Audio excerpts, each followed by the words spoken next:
This is the current Department of Child Safety billing form for children placed in both licensed and unlicensed foster care. All the information must be correct to ensure proper payment. The placement's info, that's you, the foster parent, is in the top right and bottom right corners.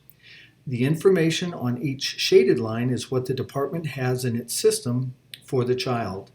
The participant ID number, child's name, dates the child was in the home for that month, service auth classification, and number of units or days the child was placed with you are most important.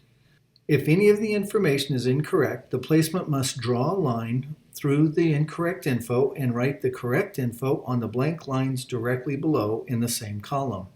You must write the number of units used under the typed number. If there were no corrections, these numbers would be the same.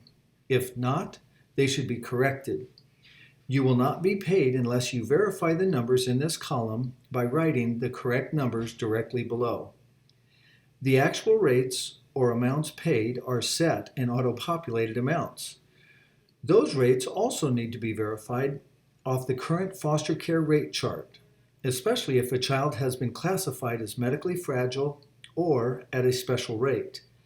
If a rate amount is incorrect, that must be handled through the DCS case manager and their management.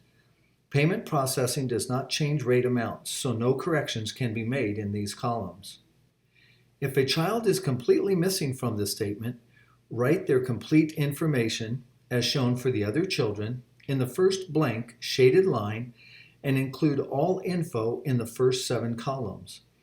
That includes their participant ID number, found on the notice to provider, the child's first and last name, the start date, that's the date the child was placed with you, the end date, the last day the child was with you, or the end of the month, what funds or service auth types they were eligible for during that month, the number of units or days the child was placed with you, and the word day goes in the column marked unit of measure. The following columns will be filled out by the people who process your checks. After all information is either verified or corrected, you, the foster parent, sign and date on the line provided. Then send the top original copy back to Department of Child Safety at the address in the top left corner and keep the second copy for your records.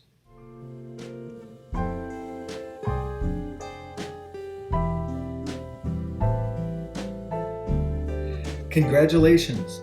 If you became licensed this month and your form does not reflect that change, you will need to correct it by first changing the end date to the last day you were unlicensed. You will also need to correct the number of days in this column to accurately reflect the number of days you should be paid the unlicensed rate. Then, on the next available blank shaded line, fill out all of the child's information again, only this time the dates will show the time the child was in your care after becoming licensed. The service also changes. You can find your service type category on the current foster care rate chart. Again, you do not fill out the rate columns at the end of the page.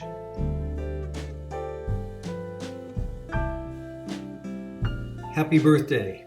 If your child has a birthday during the month that puts them into a new age range payment category, your form should also reflect that change. Your end date should be changed to the day before the child's birthday. And on the next available shaded line, fill out the child's information, and the start date this time will be the child's birthday. The units used also need to be changed to match the correct amount of days you put in as a start and end date. Since the service type category abbreviation will likely be the same, write a note to explain why the change should be applied. Thank you for helping our children in every way.